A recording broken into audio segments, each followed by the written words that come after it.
어떤 조각가가 아주 큰 초대형 작품을 만들려고 할 때 작품부터 만들지 않습니다. 똑같은 모양의 작은 모형을 먼저 만들어 봅니다. 왜냐하면 머리로 구상하는 것과 또 실제로 만든 것 사이에는 많은 차이가 있기 때문입니다. 머리로는 분명히 이 작품이 균형이 잡힐 것 같은데 실제로 만들어 보면 세워지지 않는 경우도 있는 것입니다. 그래서 작은 모형을 만들어서 여러 가지 균형이나 세부적인 사항을 검토한 후에 대형 작품을 만들어야 실패하지 않습니다. 이것은 군대에서 큰 작전을 할 때도 마찬가지입니다. 수십만 명이 동원되는 상륙작전이나 또 원자 폭탄을 투하하는 이런 큰 작전은 바로 작전에 들어가면 반드시 실패하게 되어 있습니다. 그래서 비슷한 지형에서 상륙작전을 미리 모의 상륙작전을 해본다든지 또 비슷한 규모의 폭탄을 자꾸 떨어뜨려 보아야 실패할 확률이 적어지게 되는 것입니다. 우리가 성경을 보면 요셉의 생애에서 이와 비슷한 과정을 보게 됩니다. 하나님께서는 중동 지방에 아주 극심한 흉년이 올 것이다 하는 것을 하나님께서는 알고 있습니다. 그것을 누가 해결하느냐? 하나님이 준비한 사람 요셉이 해결을 하게 되어 있습니다. 그런데 하나님께서는 어떻게 요셉이 이 엄청난 하나님의 뜻을 분별하는가? 감옥 안에서 내시들의 꿈을 해석해주는 과정을 통해서 미리 이렇게 실습을 하는 과정을 통해서 하나님의 큰 뜻을 감당할 수 있는 능력을 준비시켜 주신 것입니다. 하나님께서는 흉년으로부터 사람들을 건지기 위해서 요셉을 준비시켜 주셨는데 그 준비시킨 방법이 감자에 싹이 나게 한다거나 또 옥수수 계량 품종을 만드는 그런 것이 아니고 하나님은 요셉에게 두 가지를 준비시켜 주셨습니다. 하나는 요셉이 감옥의 노예로서 철저히 낮아지는 과정을 통해서 겸손을 배우게 하신 것입니다. 또 다른 하나는 요셉이 꿈을 해석하는 것을 통해서 하나님의 뜻을 분별하는 능력을 갖게 하셨습니다. 물론 하나님은 아무리 큰 일을 행하셔도 준비나 예행 연습을 하나님 필요 없습니다. 근데 하나님은 이 큰 구원을 사람을 통해서 하시는데 사람은 실수를 할 수도 있고 또 하나님의 뜻을 잘못 알아서 정반대되는 일을 할 수도 있는 것입니다. 그래서 하나님께서는 성도들을 여러 가지 작은 어려움들을 통해서 준비시키시는데 바로 이와 같이 여러 가지 어려움을 통해서 이 겸손을 배운 성도들 그리고 하나님의 뜻을 분별하는 성도들 이 두 가지가 훈련이 된 사람은 어떤 큰 어려움이 와도 능히 감당할 수 있는 것입니다. 왜 하나님께서 겸손을 배우게 하시는가?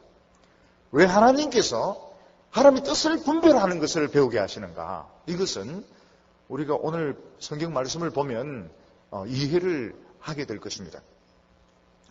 우리 성도들은 하나님이 나를 사랑하신다 하면서도 집안에 여러 가지 어려움들이 계속될 때에 또 하나님께서 축복하신다고 했는데도 축복이 오지 않을 때에 마음에 의심이 들기 쉽습니다. 내가 믿는 하나님이 잘못된 하나님이 아닐까?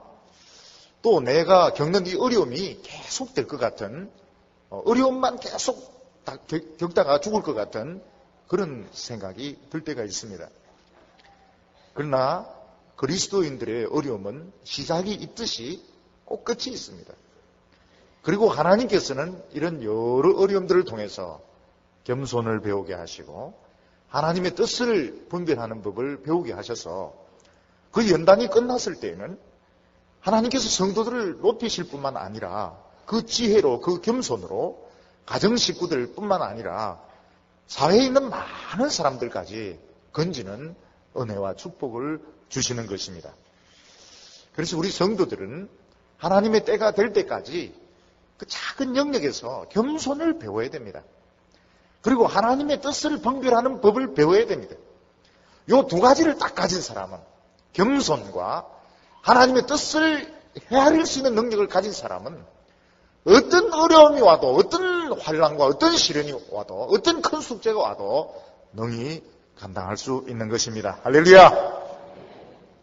오늘 첫 번째로 하나님께서는 때가 되었을 때에 애굽 왕인 바로를 움직이기 시작하셨습니다. 1절에 보면 만 2년 후에 바로가 꿈을 꾼즉 자기가 하숫가에 섰는데 보니 아름답고 살찐 7 암소가 하수에서 올라와 갈밭에서 뜯어먹고 그 뒤에 또 흉악하고 파리한 다른 7 암소가 하수에서 올라와 그 소와 함께 하숫가에 섰더니 그 흉악하고 파리한 소가 아름답고 살찐 7소를 먹은지라, 이렇게 말씀하고 있습니다. 지금 중동 지방에 7년 대기근이 기다리고 있습니다. 또 하나님께서는 그 극심한 기근에서 사람들을 살릴 수 있도록 요셉이란 사람을 준비해 놓으셨습니다. 근데 사람들은 기근이 있는지 요셉이 준비되어 있는지 모르거든요. 아무리 어려움이 있고 또 하나님의 해결을 할 수 있는 방법이 있다 하더라도 모르면 소용이 없는 것입니다. 근데 하나님께서는 이것을 알리시기 위해서 움직이기 시작하셨는데 누구의 마음을 준비시켜 주셨는가 하면 애굽 왕의 마음을 준비시켜 주신 것입니다. 오늘 성경을 보면 요셉이 두 내시의 꿈을 해석한 지 만 2년이 지났다고 말씀하고 있습니다. 이 2년이라는 시간은 요셉에게 너무 답답하고 절망스러운 시간이었을 것입니다. 요셉은 이 술 맡은 내시가 자기를 감옥에서 꺼내어 줄 수 있는 마지막 희망이라고 생각했습니다. 그리고 이 내시는 자기가 나가기만 하면 요셉을 어떻게 하든지 도와주겠다, 이렇게 철떡같이 약속해놓고 밖에 나와서는 배반을 했습니다. 새까맣게 잊어먹어버린 것입니다. 사람은 잊어먹어도 하나님은 잊어먹지 않습니다. 하나님의 시간이 딱 되었을 때에 하나님은 움직이기 시작하시는데 누구를 움직였느냐? 애굽의 바로를 바로 움직이셨습니다. 애굽의 바로를 하나님의 계획 안으로 끌어들이셨습니다. 어떻게 하나님께서 애굽의 바로를 하나님의 계획에 끌어들이셨는가? 꿈을 사용하셨습니다. 물론 하나님께서는 혜성이 나타나게 하거나 아니면 바위에서 피가 질질 흐르거나 이런 이상한 징조들을 쓸 수도 있지만은 하나님께서는 아주 평범한 방법, 꿈이라는 것을 사용해서 바로로 하여금 하나님의 이 계획을 준비하도록 만드셨습니다. 우리가 생각하기에 수십만 명이 굶어 죽는 이 대기근에서 사람들을 살리기 위해서라면 뭔가 좀 더 멋진 그런 징조를 보여주셨으면 좋을 것 같은데 하나님은 아주 평범한 꿈이라는 방법을 사용하셨습니다. 그 이유는 우리가 생각하기에는 바로가 대단한 사람 같지만 하나님 앞에서는 바로가 그렇게 대단한 사람이 아닌 것입니다. 하나님께서는 꿈 하나만 가지고서도 얼마든지 바로를 두렵게 할 수 있고 꿈 하나만 가지고도 바로를 얼마든지 항복시킬 수 있기 때문에 하나님께서는 평범한 방법을 사용하셨습니다. 그래서 우리는 바로가 꿈을 꾼 자체에 너무 큰 의미를 둘 필요는 없다고 생각합니다. 바로가 꾼 꿈은 두 가지였는데 이 두 가지는 서로 다른 꿈인데 줄거리나 구성이 같았습니다. 이것을 통해서 바로는 이 꿈이 징조가 있는 꿈이다, 하나님이 주신 계시다 하는 것을 생각하게 되었던 것입니다. 바로가 꾼 꿈은 7 암소의 꿈과 일곱 이삭의 꿈이었습니다. 꿈에 바로가 나일강가에 섰는데 아주 아름답고 탐스러운 암소 7마리가 나일강에서 올라와서 풀을 뜯어먹고 있었습니다. 바로가 참 잘 키웠다. 너무너무 우량품종이다. 그러면서 기분 좋아하고 있는데 그 뒤에 바짝 마르고 아주 흉악하게 생긴 또 암소 7마리가 올라왔습니다. 이 바짝 마르고 못되게 생긴 7 암소가 이 살찐 소들을 다 잡아먹어 버렸습니다. 바로가 깜짝 놀라서 으악 하다 보니까 꿈이었습니다. 이상한 꿈이다. 그리고 또 잠이 들었는데 한 줄기에서 7개의 이삭이 나왔습니다. 근데 알곡이 얼마나 충실한지 또 얼마나 열매가 잘 익었는지 탐스러운 7개의 이삭이 맺혀 있었습니다. 정말 농사가 잘 됐구나. 저렇게만 농사 지어도 우리 백성들은 참 굶어 죽는 사람 없이 잘 살겠다. 근데 잠시 후에 바짝 마른 7 이삭이 나오더니 그 도실도실한 7 이삭을 다 잡아먹어 버렸습니다. 바로가 너무 놀라서 으악 하면서 깨보니까 꿈이었습니다. 바로는 시리즈로 이 꿈을 꾸면서 이것이 하나님이 자기에게 주신 숙제다 하는 생각을 가지게 되었습니다. 정치가나 대기업의 총수들은 꿈이라든지 이런 징조 같은 것을 신경을 많이 씁니다. 왜냐하면 나라를 이끌거나 대기업을 이끌다 보면은 전혀 생각하지 못했던 요인에 의해서 역사가 뒤집어지는 경우가 많습니다. 그래서 기업 총수들 가운데 점쟁이를 달고 다니는 사람도 있습니다. 또 정치가들이 그 꿈이나 이런 꿈자리에 대해서 굉장히 예민한 것입니다. 사실 우리들이 살고 있는 우리의 인생은 질문투성입니다. 나는 누구냐? 나는 무엇 때문에 사느냐? 인생의 본질은 무엇이냐? 질문들이 굉장히 많습니다. 사람들은 그냥 다 덮어놓고 살아가고 있습니다. 근데 살다가 한 번씩 닥치는 어떤 중요한 고비들이 하나님께서 다시 한번 우리에게 본질적인 질문을 던지는 것입니다. 자녀들이 커서 결혼을 한다 하는 것이 부모에게는 큰 위기입니다. 키웠던 아들이 떠나고 딸이 떠난다 하는 것은 위기입니다. 특히 사별, 결혼 생활하다가 한쪽이 죽는다는 것은 큰 위기죠. 그리고 죽지는 않는다 하더라도 불치의 병에 걸리게 되었을 때 이것도 큰 위기입니다. 이런 것들이 하나님이 다시 한번 우리에게 근본적인 질문을 제기하는 것입니다. 인생아, 너는 누구냐? 너는 무엇을 위해서 살고 있느냐? 인생이 도대체 뭐냐? 한번 대답해봐라. 한번 생각한 거 있으면 한번 대답해봐라. 하나님이 우리에게 질문을 던지는 시간인 것입니다. 하나님께서는 꿈을 통해서 애굽 왕에게 질문을 던지셨습니다. 너는 애굽의 왕이지? 바로지? 너가 누구냐? 너가 뭐냐?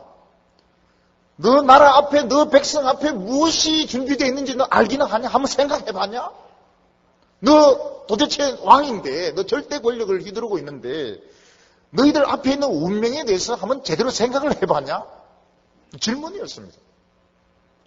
이것을 바로는 바로 알았습니다. 바로기 때문에 바로 절대자가 신이 나에게 질문을 한다 하는 것을 바로 알았습니다. 이 민족 앞에 전쟁이 있는지, 기근이 있는지, 태풍이 있는지 모르겠지만 뭔가 엄청난 것이 있는데 어떤 신이, 절대적인 신이 나에게 질문을 하고 있다. 이 질문을 나는 꼭 풀어야 되겠다. 이것을 바로는 생각을 했던 것입니다. 오늘 여기 성경을 보면 바로가 하나님의 그 질문에 대해서 굉장히 진지했던 것을 보게 됩니다. 그 진지한 결과 바로는 수십만 명을 굶어 죽는 데서 건질 수 있게 되었습니다. 대개 우리에게 어떤 병이 생기거나 어려움이 올 때에 미리 약간 그 징조가 와요. 중풍이라든지 심장 마비라든지 이런 게 올 때에 뭐 몇 개월 전에나 우리에게 약간 징조가 오거든요. 근데 사람들은 그걸 무시하고 괜찮겠지, 별일 있겠나 이러면서 무시하고 그냥 살다가 큰 어려움을 부딪혀 가지고는 낭패를 당하게 되는 것입니다. 근데 바로는 꿈을 꾸었을 때 이 꿈은 무슨 징조가 있는 꿈이다. 내가 모르는 절대적인 신이 나에게 질문을 던지고 있는데 이거 풀어야 살고, 이거 못 풀면 우리나라 망할지도 모른다. 이런 생각으로 이 하나님이 던진 질문에 대해서 굉장히 진지하게 생각을 했습니다. 그 결과 7년 후에 대흉년이 올 것을 알았고 하나님께서 준비한 요셉이라는 사람을 찾아낼 수 있게 되었던 것입니다. 애굽에 많은 왕들이 있었습니다. 그 왕이 전부 바로입니다. 이 바로라는 것이 한 사람만 바로가 아니고 애굽의 왕은 다 바로입니다. 이 바로, 저 바로, 요 바로, 바로가 굉장히 많습니다. 그 바로들 중에서 백성들을 굶겨 죽인 바로가 많습니다. 이런 피라미드 보세요, 피라미드. 큰 피라미드 만들고 큰 무덤 만들고 그러면서 얼마나 많은 사람들을 죽게 했는지 모릅니다. 어떤 바로는 국민들을 전쟁터에 몰고 가서 다 죽이기도 했습니다. 중국의 진시황을 보십시오. 만리장성 만든다고 얼마나 백성들을 고생을 시키고 진시황제의 무덤은 아직도 다 못 팠습니다. 그리고 전쟁에 몰고 나가서 많은 백성을 피 흘리게 한 왕들이 많았습니다. 이 바로는 하나님이 던진 질문에 진지하게 생각을 하고 반응을 했기 때문에 굶어 죽는 데서부터 백성을 건져내었던 굉장히 좋은 바로, 착한 바로, 아주 선한 바로로 역사에 남게 되었던 것입니다. 여러분, 지도자는 미래를 정확하게 알 수는 없지만은, 신이 아닌 다음에는 미래를 정확하게 알 수는 없지만은 대충 미래를 내다봐야 됩니다. 내다봐가지고 미리 일어날 수 있는 재앙으로부터 백성들을 지키는 것이 지도자죠. 그냥 도장이나 찍고 월급이나 받다가 큰 재앙이 당하고 난 뒤에 백성들을 전쟁터에 끌어들여서 죽이고 굶어 죽게 하고 뭐 땅값 다 오르고 난 뒤에 세금으로 막 때리고, 그것은 미련하고 게으른 것이죠. 회사의 사장도 돈만 헤아린다고 해서 사장이 되는 게 아니고 대충 미래를 이렇게 내다봐가지고 미리 대비할 것은 좀 대비를 해야 됩니다. 한순간 부도를 딱 내버리고 그렇게 해버리면 그냥 그 직원들 거리에 나앉게 되거든요. 가장들도 마찬가지입니다. 가장들도 대충은 미래를 좀 내다보고 하나님이 아닌 다음에 뭐 어쩔 수 없는 것도 있어요. 그러나 대충 지도자는 미래를 내다보고 대비를 해놔서 가정이 완전히 몰락하는 이런 일은 없도록 해야 되는 것입니다. 애굽에 많은 왕들이 있지만 참 악한 왕들이 많았습니다. 너무너무 잔인하고 악한 왕들이 많았습니다. 그런데 요셉 때 이 바로는 7년 대흉년에서 사람들을 살려내었어요. 그래서 좋은 왕으로 남게 되었습니다. 어떻게 해서 이 사람이 이렇게 좋은 왕으로 남게 되었느냐? 하나님이 던진 질문에 굉장히 진지하게 반응을 한 것입니다. 이거는 절대적인 신이 나에게 던지는 도전이다. 이거는 내가 풀어야 되는 숙제다. 우리나라 앞에 뭔가가 있는데 뭔지 모르겠다. 이거 풀어야 된다. 진지하게 대했기 때문에 국민들을 살리는 그런 정치가가 될 수 있었던 것입니다. 그 하나님의 질문이 어디 있느냐? 말씀 안에 있습니다. 성경 안에 있어요. 그래서 지도자는 성경을 봐야 됩니다. 그리고 기도해야 돼요. 성경 보지 않고 기도하지 않으면 그냥 백성들을 어디로 끌고 가지 모르는, 책임지지 못하는 지도자가 되는 것입니다. 오늘 두 번째로는 이 꿈에 대해서 바로가 얼마나 진지하게 반응을 했는지 성경은 보여주고 있습니다. 8절에 아침에 그 마음이 번민하여 보내어 애굽의 술객과 박사들을 불러 그들에게 그 꿈을 고하였으나 그것을 바로에게 해석하는 자가 없었더라. 바로는 그 꿈을 인하여 번민했다고 말하고 있습니다. 이 번민했다는 것은 나름대로 심각하게 받아들이고 자기 스스로 이것을 한번 풀어보려고 해결을 하려고 애를 많이 썼다는 것입니다. 바로는 하나님이 던진 질문에 대해서 그냥 대수롭지 않게 넘어가지 않았습니다. 그리고 자기 스스로 애를 써도 안 되니까 아침에 애굽에 똑똑하다는 사람들, 애굽에 공부 좀 했고 똑똑했고 이 꿈에 대해서 좀 아는 만한 사람은 전부 다 불렀습니다. 뭐 박사들, 술사들, 점쟁이들, 무당들, 요즘으로 치면 심리학 교수, 정신과 의사, 그 다음에 온갖 사람 다 부른 것이죠. 그리고 아주 진지하게 이 문제에 대해서 질문을 했습니다.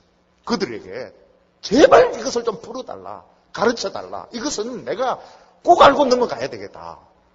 이런 자세를 보면 바로가 하나님이 자기에게 던진 질문에 대해서 얼마나 진지하게 반응을 했는지 알 수가 있는 것입니다. 이 도인비라는 역사가는 아주 유명한 역사가입니다. 그 사람이 인류에게 그렇게 찬란하게 꽃피었던 그리스 문명이 왜 몰락을 했는가? 그리스 아테네에 한 이상한 사람이 나타났습니다. 그 이상한 사람이 누군가 하면 사도 바울인데, 사도 바울이 아테네 사람들에게 죽은 자의 부활에 대해서 전도했습니다. 죽은 자가 살아난다. 예수가 하나님의 아들인데 죽었다 살아난다. 거기에 대해서 그리스 사람들이 반응을 안 했어요. 리스판스를 안 했습니다. 왜냐하면 재미가 없으니까요. 그리고 자기들이 관심 가지는 거하고 틀리니까 그리스 사람들이 이 복음의 도전이죠. 성경적인 도전에 대해서 노 리스판스, 반응을 안 했습니다. 결국은 헬라 문화는 몰락할 수밖에 없었다. 이렇게 도인비가 결론을 내린 적이 있습니다. 우리에게 질병이나 가난이나 자식의 문제나 여러 가지 어려움이 생기는 것은 우리에 대해서 하나님이 질문을 던지시는 것입니다. 인생아, 넌 뭐냐?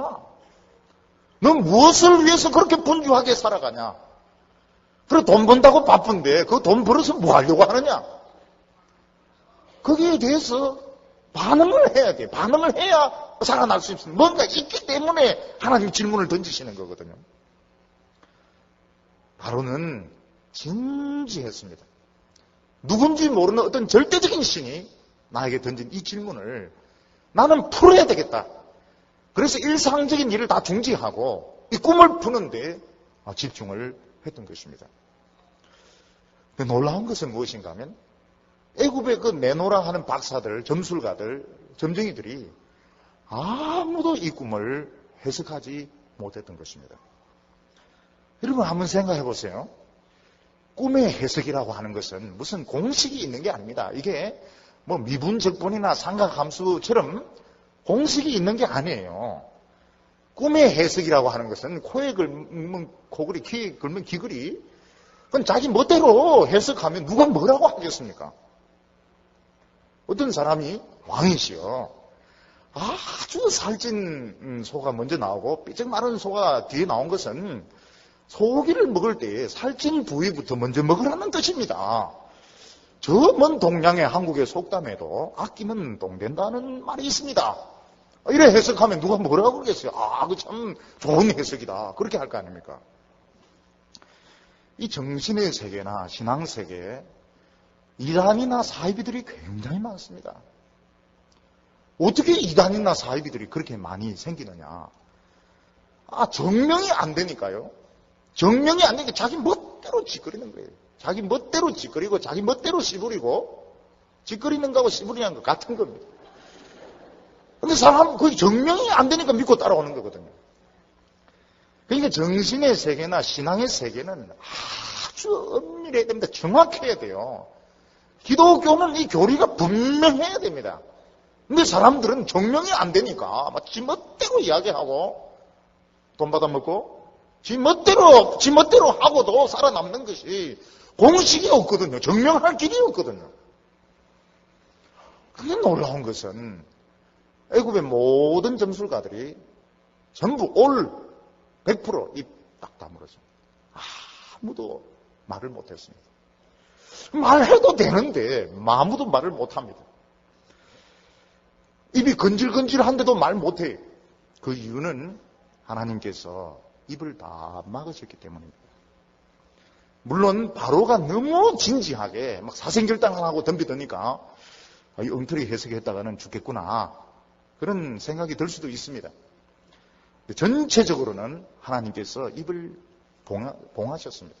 왜냐하면 이 꿈은 장난이 아니거든요.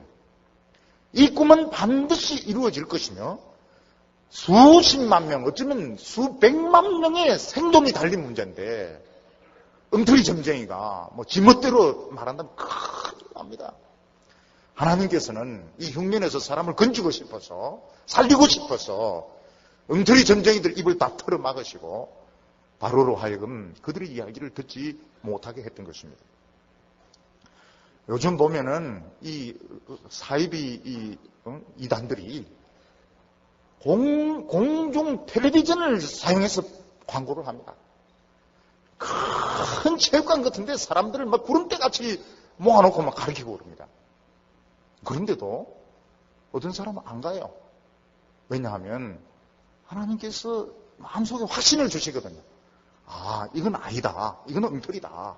절대로 이거 들으면 안 된다. 그러니까 사람들이 바른 신앙으로 오는 것입니다. 하나님은 사람들을 살리고 싶어 하셨습니다. 그 엉터리 같은 사람들이 거기서 이야기하기 시작하면 이 소리 저 소리 나오기 시작하면 사람들 다 죽으니까 하나님께는 all shut up 전부 입을 다 막으셔서 그 거짓된 소리를 듣지 못하게 하신 것입니다. 이것이 하나님의 큰 은혜였습니다. 오늘 세 번째로는 하나님께서 절대로 실수하지 않는 것을 볼 수 있습니다. 바로는 어떤 절대자의 도전을 받았는데 그것을 풀어줄 수 있는 사람이 애굽의 점술가들 중에서는 박사들 중에서는 한 명도 없다는 것을 알게 되었습니다. 질문은 던져놨는데 답이 없어요. 얼마나 답답합니까? 학생이 시험 문제는 받았는데 풀 수가 없다면 얼마나 답답합니까? 시간은 가는데. 그때에 술 맡은 내시가 요셉을 기억을 하게 된 것입니다.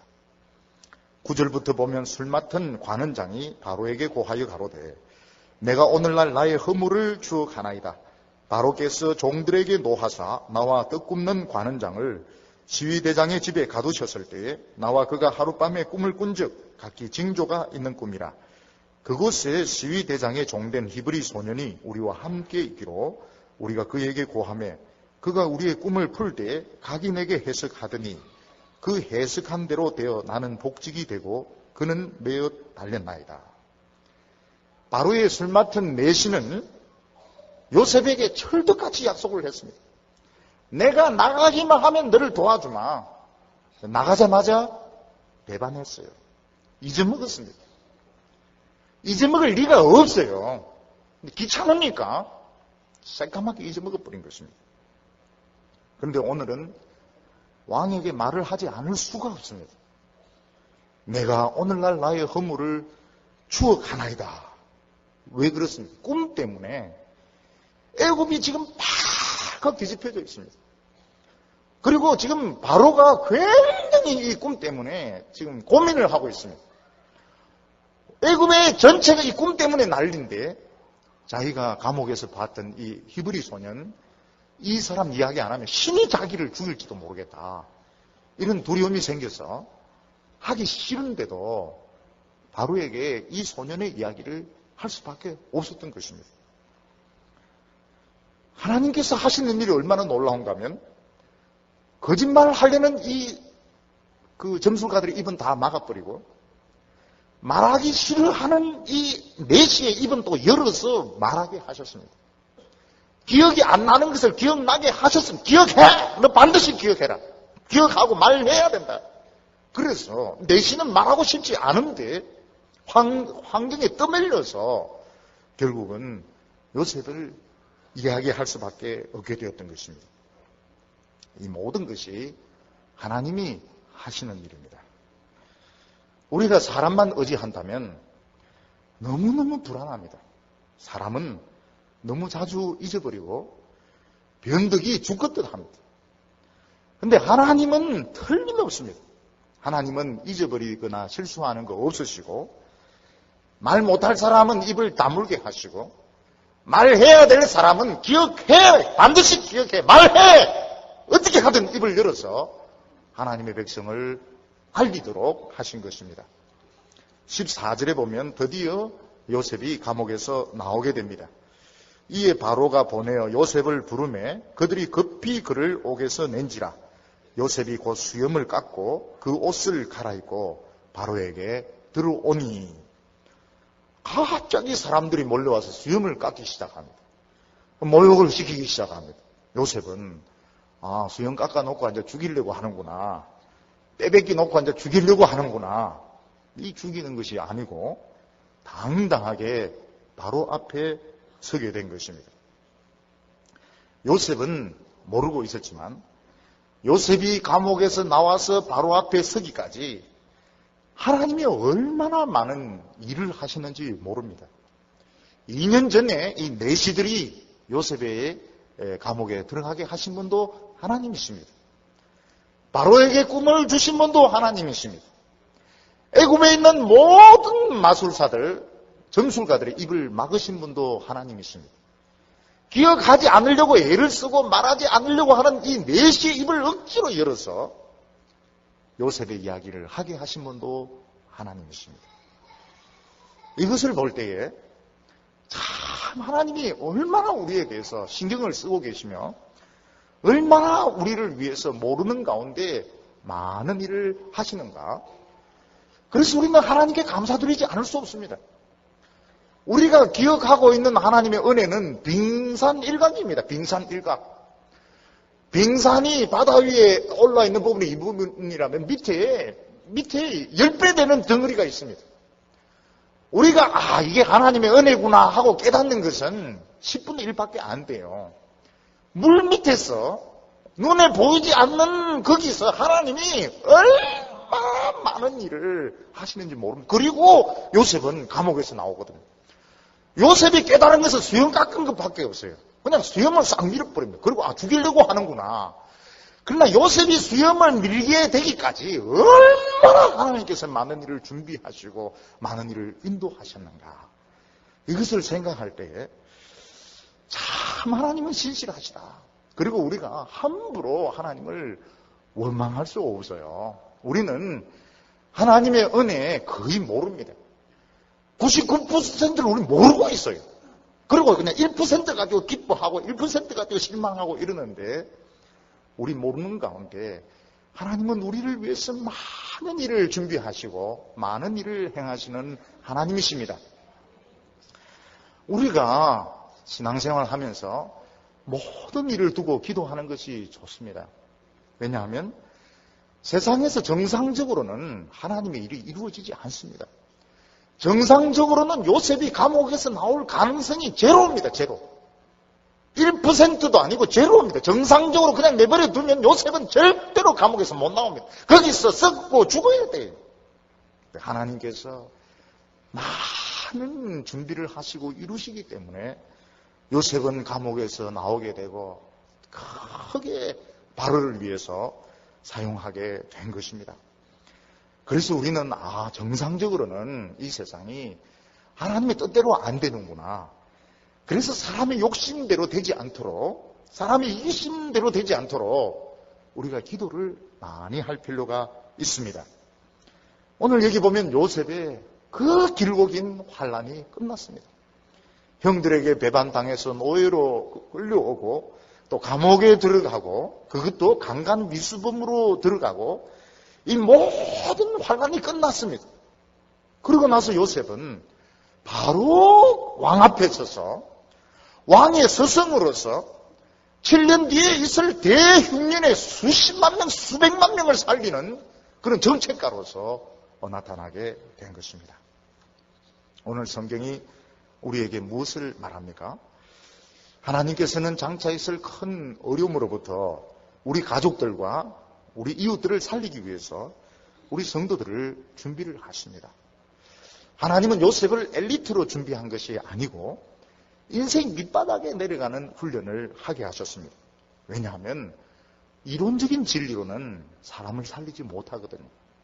아주 고상한 진리, 책에서 본 진리는 사람을 살리지 못합니다. 진리가 진리 되려면 밑바닥에 내려가서 몸부림을 치고 거기서 응답이 나타나 감옥에서 역사하고 인생 밑바닥에서 역사하고 응급수술실에서 역사하는 그 기독교가 살아있는 기독교지. 다리 꼬고 앉아서 그냥 토론만 하는 기독교가 진짜 기독교가 그것도 진짜 기독교가 아니라고 볼 수는 없지만은 능히 사람을 살리는 진리는 이 진리 때문에 고생을 해봐야 돼요. 고생을 해봐야 되고 눈물에 젖은 떡을 먹어봐야 돼요. 거기서 응답되는 기독교가 살아있는 기독교거든요. 오늘 많은 그리스도인들이 어려움을 많이 당하는데 그건 좋은 겁니다. 아주 좋은 것이고 그것을 통해서 겸손을 배우고 하나님의 진리를 아는 것을 배운다면 그 뒤에는 어떤 어려움이 와도 이 사람들은 이겨냅니다. 근데 겸손을 배우지 못하면 높아지면 100% 교만해집니다. 틀림없어요. 가난하다가 돈 생기면 타락합니다. 말단에 있다가 높은 자리에 올라가면 반드시 타락합니다. 벌써 눈빛이 벌써 달라요. 사람 쳐다보는데 바로 뜨지도 못해. 이리가 쳐다봅니다. 눈도 제대로 못 뜨면서 무슨 일을 제대로 하겠습니까? 그래서 하나님께서는 겸손을 배우게 하시고 이 성경 속에 들어있는 진리를 깨닫는 지혜를 주시는 것입니다. 특히 오늘 본문이 우리에게 보여주는 것은 예수 그리스도입니다. 요셉이 감옥에서 나온 것은 예수 그리스도께서 죽음에서 살아나신 것의 예표가 되는 것입니다. 하나님께서는 우리 모든 인생들 앞에 어마어마한 하나님의 심판이 있는 것을 아시고 예수 그리스도를 보내셨습니다. 근데 사람들은 예수 그리스도를 아무렇게나 대해서 그에게 침을 뱉고 채찍으로 때리고 십자가에 못 박아 죽였습니다. 그러나 그리스도는 무덤에서 썩을 수가 없었습니다. 왜냐하면 하나님의 거룩한 하나님의 아들이, 하나님의 말씀에 순종한 아들이 무덤 속에서 썩을 수가 없었습니다. 그가 무덤 문을 열고 나왔을 때에 모든 사람을 살려서 하나님의 자녀 삼는 축복을 우리에게 주신 것입니다. 하나님께서는 큰 어려움이 있기 전에 우리 성도들을 작은 어려움들을 통해서 연단을 하십니다. 하나님의 뜻을 깨닫는데 왕도가 없습니다. 그냥 편안한 생활하는 사람은 절대로 하나님의 깊은 뜻을 깨달을 수가 없습니다. 어려운 가운데 겸손을 배우고 어려운 가운데 하나님의 뜻을 배우는 지혜를 얻으시기를 바랍니다. 성도들의 고난은 시작이 있듯이 끝이 있으며 이 어두움의 터널은 반드시 끝나는 때가 있습니다.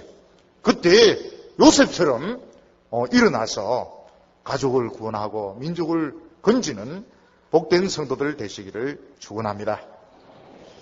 기도드리겠습니다.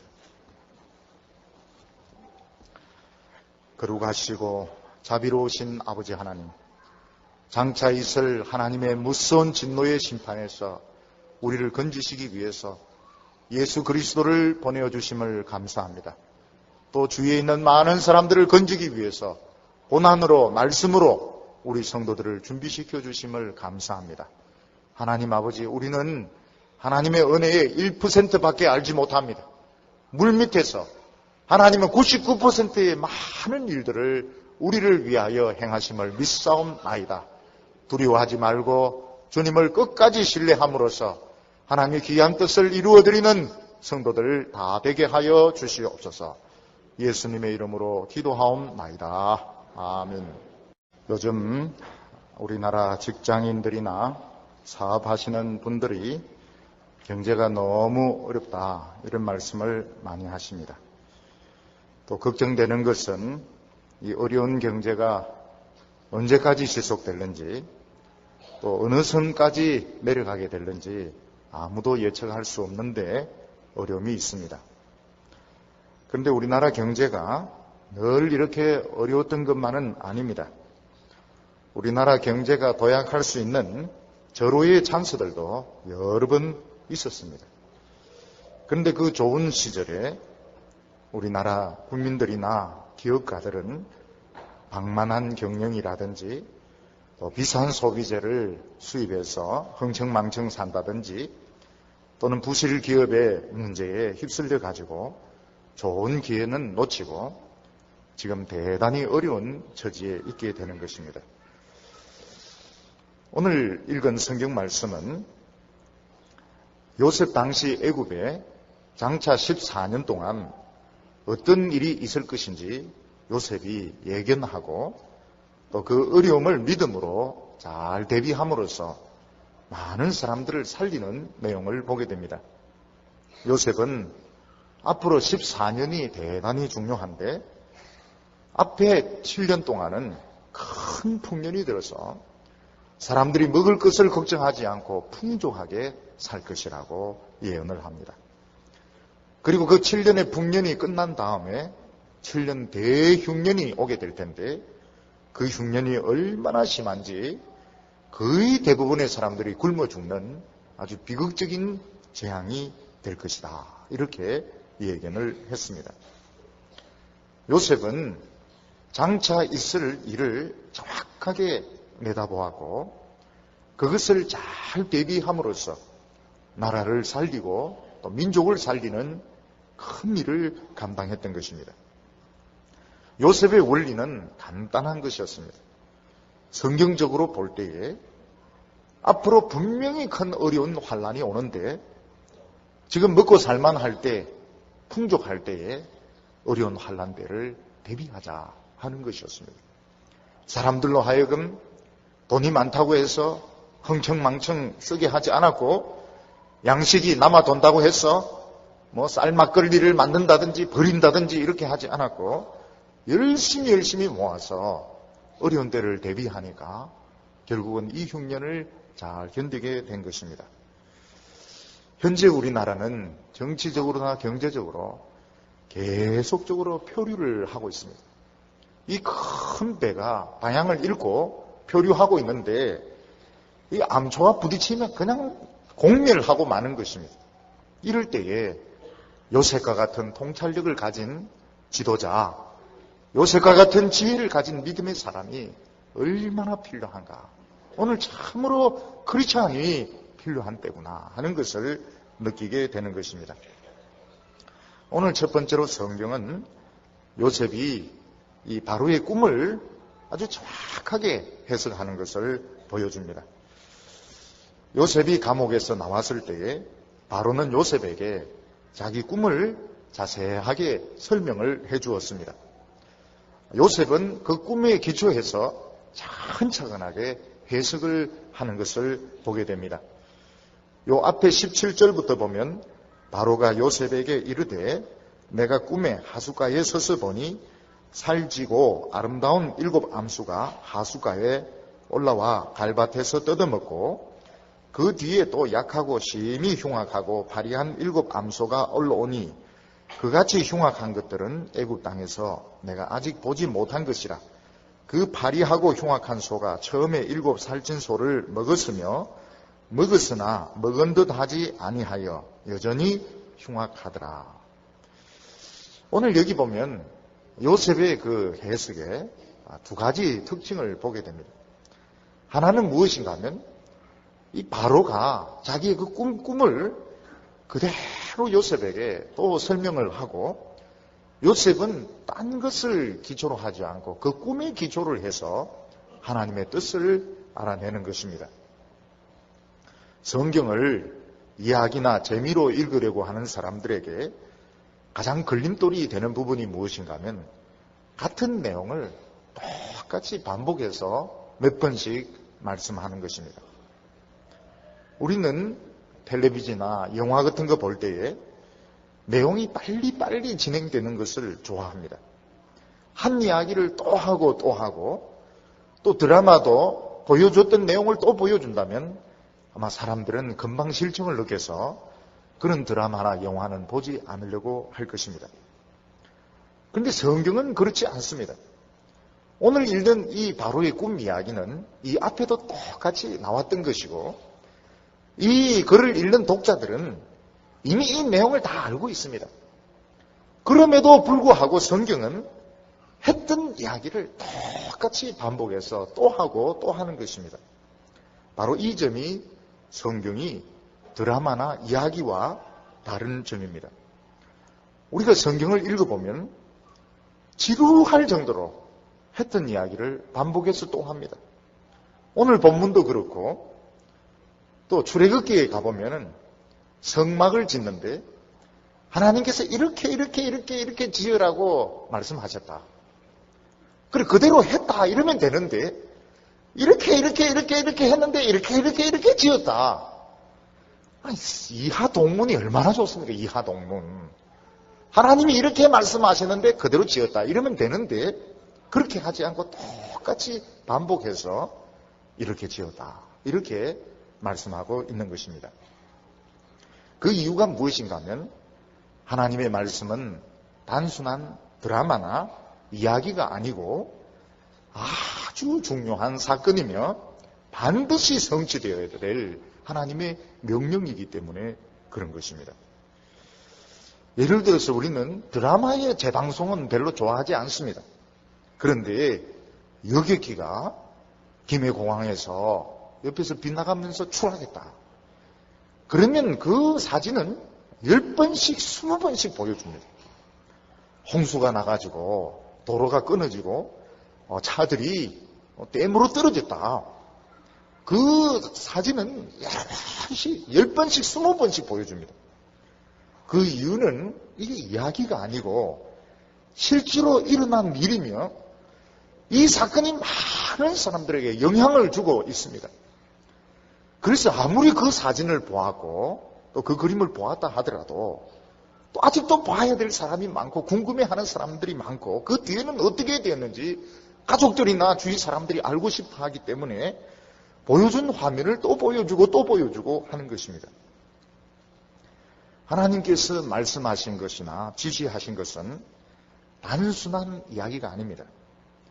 이것은 우리에게 곧 영향을 미칠 굉장히 중요한 사건이기 때문에 그냥 한 번만 다루고 그냥 넘어가서는 안 됩니다. 10번씩 20번씩 보여주어서 모든 사람들이 알아야 되고 또 그것에 대해서 준비를 하고 대비를 해야 되는 하나님의 말씀인 것입니다. 우리의 나쁜 버릇이 무엇인가 하면 잘 알지도 못하면서 자꾸 새로운 내용으로 넘어가려고 하는 것입니다. 공부를 할 때에 잘 모르면서 자꾸 진도를 나가면 어떻게 됩니까? 나중에 빵점입니다. 빵점. 진도 나갔다고 해서 자기의 것이 되는 것이 아니거든요. 성경도 마찬가지입니다. 성경도 이야기로 자꾸 들으려고 하면 새로운 내용 이렇게 하는데 하나님께서는 하나님의 말씀을 이야기를 듣듯이 드라마를 대하듯이 해서는 안 되고 철저하게 하나님의 말씀을 반복적으로 읽고 듣고 배움으로써 철저하게 그 말씀이 나에게 소화가 되고 또 그 말씀에 따라서 행동을 해야 되는 것입니다. 영어를 공부할 때에 눈으로 한번 읽고 지나가면 소용이 없습니다. 수십 번 읽어야 됩니다. 소리 내서 수십 번 읽고 외워야 됩니다. 또 영어 듣는 것도 마찬가지입니다. 수십 번 들어서 완전 외울 때 눈만 감아도 입에서 줄줄줄줄 나올 때 그때 영어를 배우는 것이지 겉멋만 들어가지고 한번 읽고 넘어가면 도움이 안 되는 것입니다. 저는 이 설교를 하면서 한 본문을 가지고 한 10번 정도 설교하니까 조금 맛을 알겠어요. 그 본문이 가지는 아주 섬세하고 아주 참 깊은 그 맛을 같은 본문을 가지고 한 10번째 설교하니까 조금 알겠더라고요. 그러니까 성도들은 수십 번 들어야 된다, 수십 번. 겉멋만 들으면 안 돼요.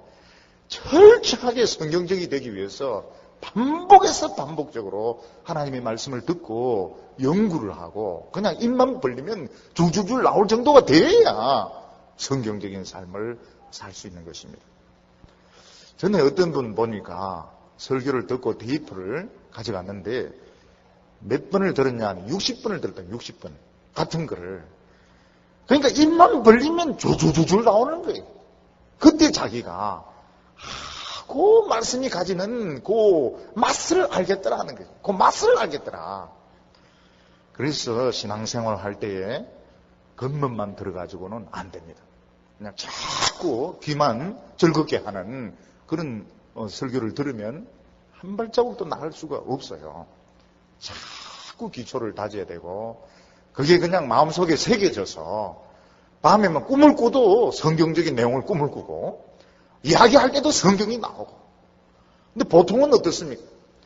설교 듣고 계단 내려가면서 다 잊어먹어버려요. 계단 내려가면서. 버스 타고 가면서 잊어버리는 사람은 믿음이 좋은 사람입니다. 계단 내려가면서 다 잊어먹어버려요. 그리고 실컷 설교 듣고 이야기할 때 보면 엉뚱한 소리 하거든요. 그게 왜 그런가 하면 아직 그 마음속에 새겨지지 않아서 그런 것입니다. 성경은 아주 철저합니다. 반복, 또 반복. 그래서 철저하게 하나님의 말씀에 기초를 두도록 이렇게 할 때에 결국 이 말씀이 안에서 역사를 하고 이게 세상을 이기는 것입니다. 오늘 두 번째로는 요셉이 바로의 꿈을 해석하는 원칙을 또 그 내용을 성경은 보여주고 있습니다. 25절에 보면 요셉이 바로에게 고하되 바로의 꿈은 하나님이다. 하나님께서 그 하실 일을 바로에게 보이심이니이다. 이러면서 요셉이 바로의 꿈을 해석을 합니다.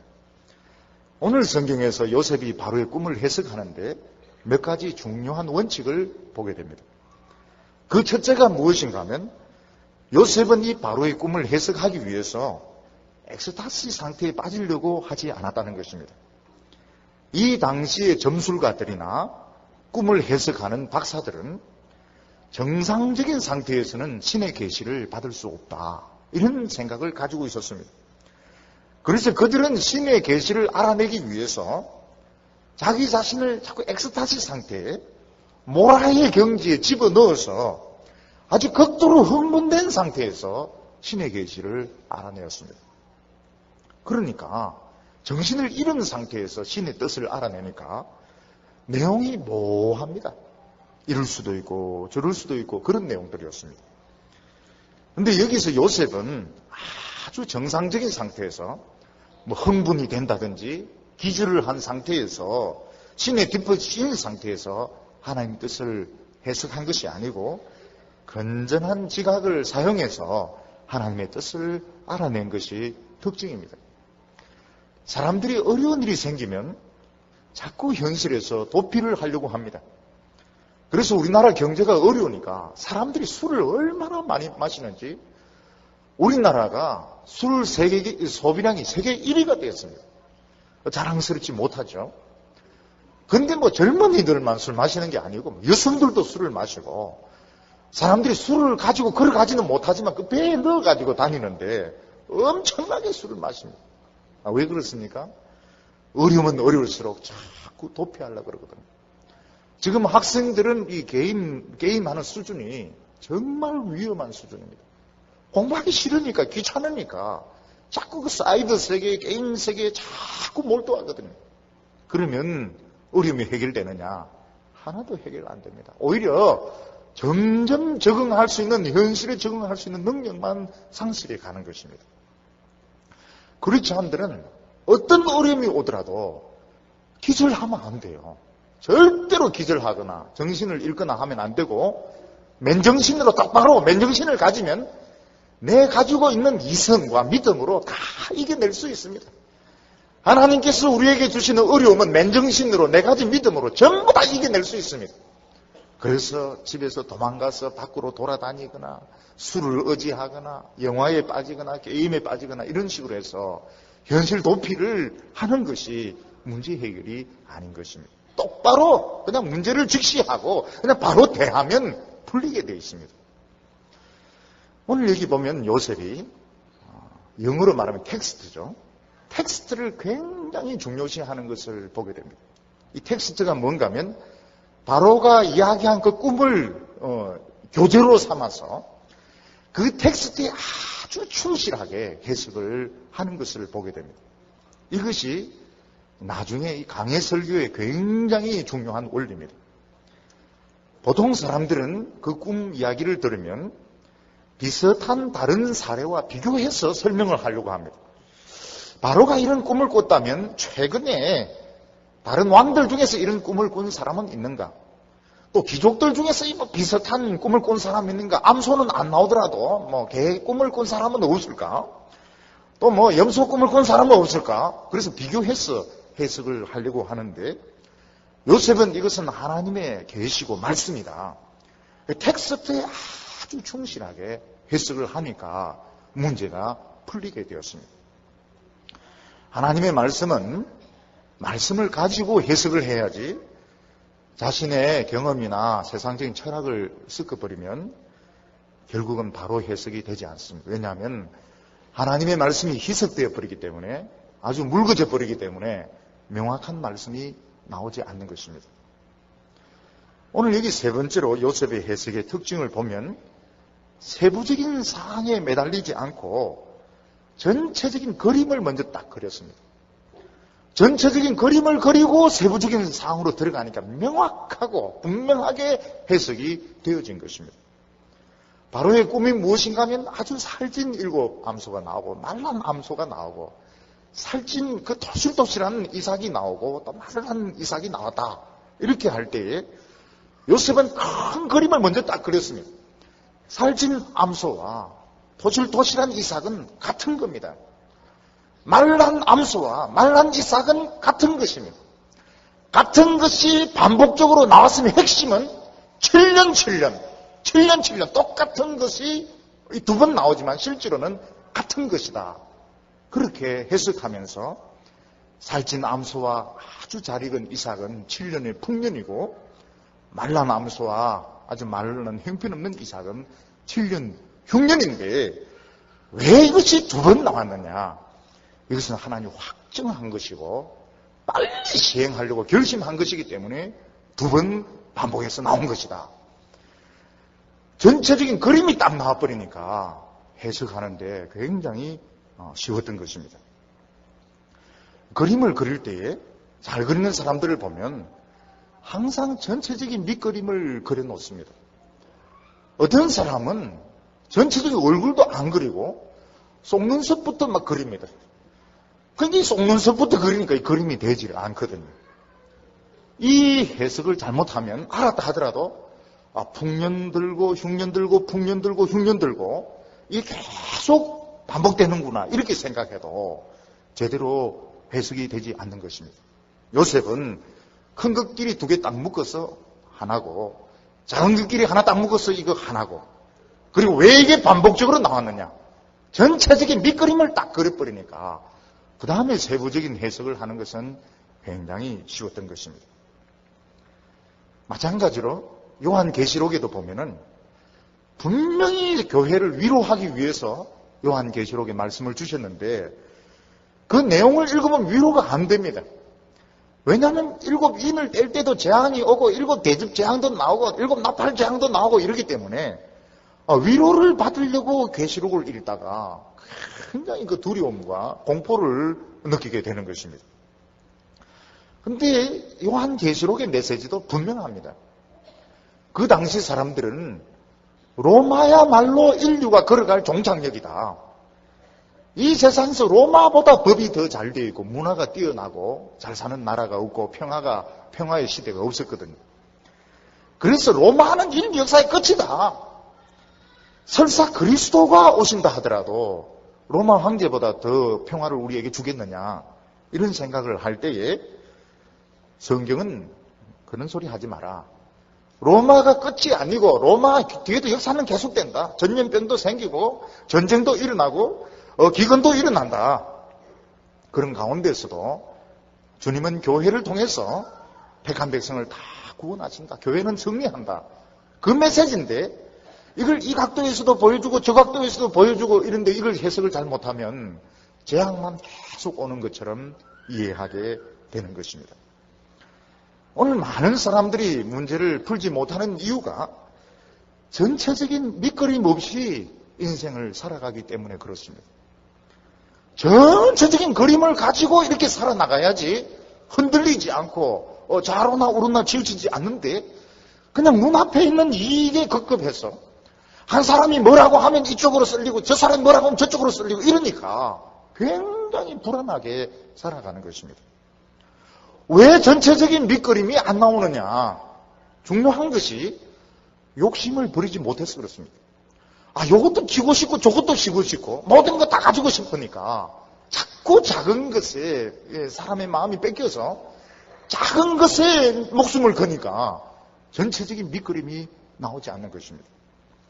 그리고 성경을 볼 때 전체적인 그 흐름 가운데 내가 어디에 서 있느냐?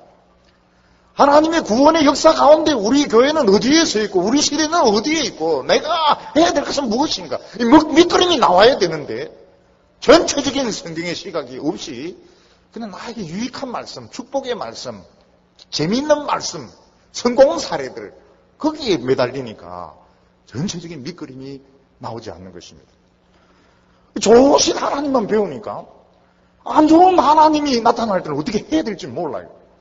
사업이 잘 되고 성공할 때는 감사도 하고 잘했는데 어려움이 오고 이러니까 뭐 신앙생활을 해야 되는지 말아야 되는지 기도를 어떻게 해야 되는지 헌금을 어떻게 해야 되는지 갈피를 잡지 못하는 것입니다. 오늘 여기서 요셉이 해석하기를 7년 풍년, 7년 흉년이 드는데 포인트를 어디 두어야 되느냐? 축복과 재앙이 오는데 이곳 사람들이 살아남기 위해서 초점을 어디에 두어야 되느냐? 풍년에 들면 죽는다는 거예요. 7년 풍년에 초점을 두면 다 죽습니다. 총풍년은 축복이기도 하지만 유혹일 가능성이 많고 시험일 가능성이 많습니다. 왜냐하면 흉년이 얼마나 심한지 다 굶어 죽거든요. 그래서 요셉이 초점을 둔 것이 무엇인가 하면 만약 애굽 사람들이 풍년에 길들여진다면 이 풍년 하나님의 축복에 길들여진다면 전부 다 죽습니다. 이 어려움을 극복하는 방법은 유일한 방법은 흉년에 초점을 맞춰서 흉년 때 살아나도록 흉년을 이길 수 있도록 모든 정책을 맞출 때에 결국 이 고비를 넘기게 됩니다. 이것이 요셉의 탁월한 해석이었습니다. 오늘 성경적인 가르침이 어디에 있습니까? 성경적인 가르침은 다 잘 될 겁니다. 모든 것이 잘 될 겁니다. 그게 아닙니다. 우리가 이 세상에 살다 보면 좋은 때가 있는가 하면 안 좋은 때도 분명히 오거든요. 우리가 이 세상에 몸을 담고 사는데 어려운 시련의 때가 안 올 수가 있습니까? 옵니다. 그리고 믿음 생활 한다고 하지만 우리 부족한 점이 많거든요. 연단의 때가 오는 것입니다. 그러면은 환란과 연단의 때에 맞추어서 신앙생활을 하도록 이렇게 하면 그 어려움을 통해서 많은 유익을 얻는 것입니다. 나만 사는 것이 아니고 가족도 살리고 다른 많은 사람들에게 덕을 끼치는 신자들이 될 수 있는 것입니다.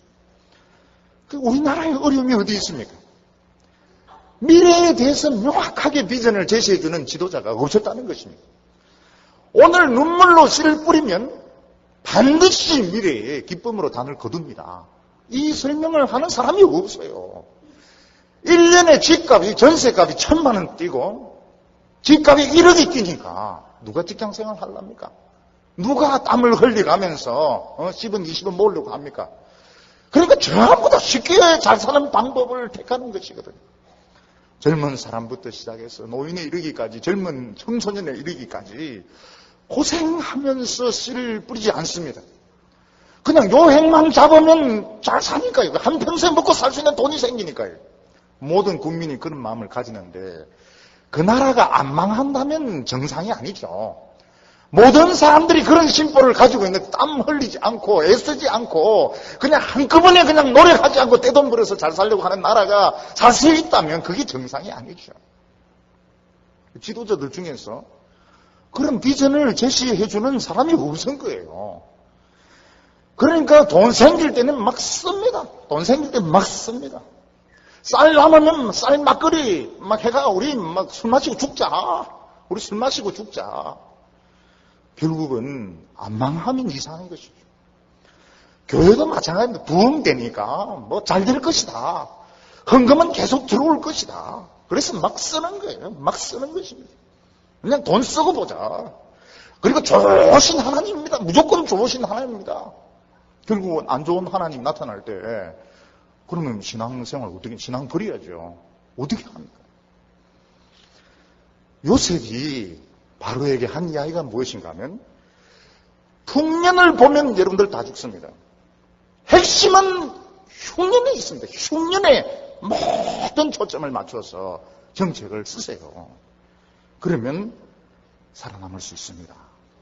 요셉의 굉장히 그 중요한 핵심이었습니다. 여러분, 오늘 우리가 신앙생활을 어떻게 해야 됩니까? 우리가 신앙생활을 하다 보면 좋은 때도 있고 안 좋은 때도 오거든요. 크리스찬들은 아무리 잘 되어도, 모든 것이 잘 되어도 항상 마음속에 어려울 때, 환난의 때, 고난받을 때에 초점을 딱 두고 돈을 함부로 쓰면 안 돼요. 돈을 함부로 쓰면 안 되고 모든 것을 평창 위주로 잘 될 것이다. 잘 안 되면 어떻게 하려고 그래요? 잘 될 것이다 생각했는데 잘 안 되면 어떻게 하려고 그래요? 잘 안 되면 그게 망하는 거거든요. 그런데 어떤 사람은 죽으라고 돈을 안 쓰는 사람이 있어요. 죽으라고 돈을 안 쓰는 것이 하나님의 뜻이다. 죽으라고 돈을 안 쓰는 것은 구두쇠입니다. 하나님께서 우리에게 구두쇠가 되라 그런 말씀을 안 했어요. 돈을 쓸 때는 써야 되지만 잘 나갈 때에, 굉장히 잘 나갈 때에 어려울 때를 대비해가지고 모든 것을 준비를 해놓으라는 것입니다. 회사 같은 데 보면 감가상각비 같은 거 있거든요. 그거 까먹어버려요. 감가상각비 같은 거 세이브를 안 해놓고 그냥 막 써버립니다. 막 빚을 막 가지고 옵니다. 그러니까 뜻대로 안 될 때는 그냥 무너져 버리거든요. 우리가 신앙생활을 하면서 느끼는 것이 어려울 때는 기도 많이 합니다. 근데 평안해지면 기도 안 나와요.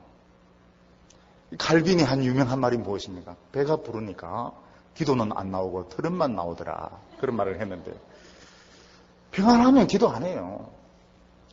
근데 어떤 사람이 진짜 현명한 사람인가? 편할 때, 어려움이 없을 때에 마치 고난당한 사람처럼 기도하는 사람, 어려울 때처럼 기도하고 매달리는 사람, 지금 일이 잘 되고 있는데도 불구하고 일이 안 될 때처럼 기도하는 사람, 그 사람은 요셉의 지혜를 가진 사람입니다. 또 우리에게 어려움이 와도 길이 있어요. 하나님께서 우리 성도들에게는 반드시 길을 주십니다. 막다른 골목에도 다 길이 있습니다. 막다른 골목에 보면 또 다른 이런 개구멍들 다 있거든요. 그러니까 어렵고 힘들 때는 하나님의 축복의 때가 반드시 와요. 그러니까 그럴 때는 오히려 좀 더 여유를 가지고 소망을 가지고 그러면서 사는 것이 우리 성도들이 이기는 방법인 것입니다. 여러분, 하나님의 말씀을 붙들고 사는 사람은 7년 흉년 이깁니다. IMF 이깁니다. 그래서 우리 성도들은 돈으로 이 세상을 이기는 것이 아니고 하나님이 주신 지혜와 믿음으로 이긴다. 이렇게 생각하시고 현재의 사업이 어려운 것, 직장이 어려운 것 잘 이기시길 바랍니다. 반드시 하나님이 축복을 주시고 길을 열어주십니다. 잘 될 때 조심해야 됩니다. 잘 될 때 겸손해야 됩니다. 그러면 하나님이 그 사람을 축복을 더 주세요. 재미가 있으니까. 복 주는 재미가 있거든요. 오늘 세 번째로는 바로와 그 신하들의 반응을 보게 됩니다. 요셉이 아직 실현되지 않은 14년의 일을 이야기했을 때에 바로와 그 신하들은 요셉의 말을 전적으로 받아들였습니다. 바로는 그 말을 바로 알아들었습니다. 그래서 어떻게 했습니까? 37절에 보면 바로와 그 모든 신하가 이 일을 좋게 여긴지라 바로가 그 신하들에게 이르되 이와 같이 하나님의 신이 감동한 사람을 우리가 어디서 얻으리요 하고 요셉에게 이르되 하나님이 이 모든 것을 내게 보이셨으니 너와 같이 명철하고 지혜 있는 자가 없도다. 너는 내 집을 지리하라. 내 백성이 내 명을 복종하리니 나는 너보다 높음이 보좌뿐이니라. 여기 보면 요셉이 답을 설명을 해 주었습니다. 또 어떻게 해야 되는지 전략까지도 가르쳐 주었습니다. 바로의 꿈은 하나님의 절대자의 도전인데 그 도전을 풀어 주었습니다. 7년 풍년, 7년 흉년이 떠는데 풍년이 들었을 동안에 혹시 5분의 1을 저축을 해놓으면 흉년 때에 산다는 것입니다. 답을 알았으니까 요셉을 따돌리고 자기들이 그렇게 하면 될 거 아닙니까? 우리나라 사람들이 하는 게 그거거든요. 답을 알고 나면 사람을 배신하면서 버려버립니다. 우리 답을 아니까. 여기 바로와 신하들은 알았어요. 앞으로 무엇이 올지 알았습니다. 풍년, 흉년 오고 5분의 1을 세이브해 놓으면 산다. 그래서 요셉을 쫓아버리면 되는데 그렇게 하지 않고 요셉에게 나라의 전부 살림을 다 맡기고 바로도 내가 너보다 높은 것은 자리밖에 없다. 모든 실권은 네가 가진다. 그러면서 요셉에게 모든 나라를 다 맡겼습니다. 감옥에 있던 죄수에게 나라를 다 맡겼습니다. 그렇게 한 이유가 어디에 있습니까? 답을 안다고 해서 해결이 되는 게 아니거든요. 사업을 할 때 동업자 중에 얍삽한 사람들이 있어요. 그 사람들은 어떻게 합니까? 딱 이리 보고 있다가 물건을 여기서 떼우는구나. 그리고 파는 것은 여기서 파는구나. 처음엔 동업을 딱 해놓고 나서 물건을 떼우는 데를 알고 파는 거래처를 알고 난 뒤에는 딱 버리고 배신하고 자기가 사업을 딱 차지합니다. 그러니까 참 사람이 얍삽하죠. 그러면 사업이 잘 되느냐? 안 됩니다. 왜 안 되느냐? 거래처를 안다 해서 되는 게 아니거든요. 사람의 신용이라는 게 있고 사람이 일하는 그런 성실함이 있고 그리고 사업을 하다 보면은 예기치 못한 변수들이 굉장히 많이 일어납니다. 그거를 모르는 거예요. 바로는 요셉을 딱 잡았습니다. 왜냐하면 바로가 우려했던 것이 무엇인가 하면 우리가 7년 풍년이 된다는 걸 알지만은 7년 내내 견딜 수 있는 사람이 없다는 거예요. 처음에 1, 2년은 저축합니다. 처음에 1, 2년은 저축을 해요. 왜냐하면 아니까. 근데 3년, 4년 지속하는 사람이 없습니다. 벌써 한 3년 정도 양식이 막 쌓일 곳이 없게 되면 어떻게 합니까? 우리 쌀 이거 술 만들자. 그리고 쌀 이거 사료로 해서 다 주버리자. 끝까지 가는 사람이 없습니다. 그 인간의 마음을 바로는 너무 잘 알았던 것입니다. 사람이 화장실 들어갈 때 심정하고 나올 때 심정하고 틀리면 그게 틀리죠. 같을 수가 있나요? 마찬가지로 처음 시작할 때는 겸손하게 열심히 하겠습니다. 그게 그대로 가는 사람이 없어요. 처음 먹었던 마음을 끝까지 가는 사람이 없습니다. 없어요. 조금 돈이 생기고 지위가 올라가고 인기가 올라가면 사람이 탁 바뀌는 거예요. 사람이 탁 바뀌어요. 그게 열에 열 사람이 다 그렇습니다. 한결같은 사람이 없어요. 처음에는 철석같이 약속하죠. 철석같이. 나는 진실하게 끝까지 뭐가 끝까지입니까? 2년 가면 잘 갑니다. 2년 가면. 결국은 3년째부터는 우리 배 터지도록 먹자. 그리고 막 썩어서 버리고 결국은 흉년이 오면 다 죽는 겁니다. 바로는 우리는 답을 알아봐야 소용이 없다. 우리는 못한다. 우린 답을 알아도 못한다. 요셉은 어떤 사람입니까? 흉년이 오거나 풍년이 오거나 한결같은 사람입니다. 이 사람은 사람이 알아주거나 알아주지 않거나 막 박수를 치거나 욕을 하거나 한결같은 사람입니다. 그 이유가 무엇인가 하면 이 사람은 다 하나님 말씀밖에 없거든요.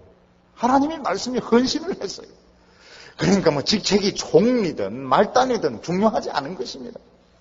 사람들이 알아주든 안 알아주든 중요하지 않아요. 집의 평수가 중요하지 않습니다. 이 사람은 하나님의 말씀에 미친 사람이에요. 그러니까 이런 사람이 끝까지 가지, 14년 끝까지 가지, 절대로 끝까지 한결같은 사람이 없습니다.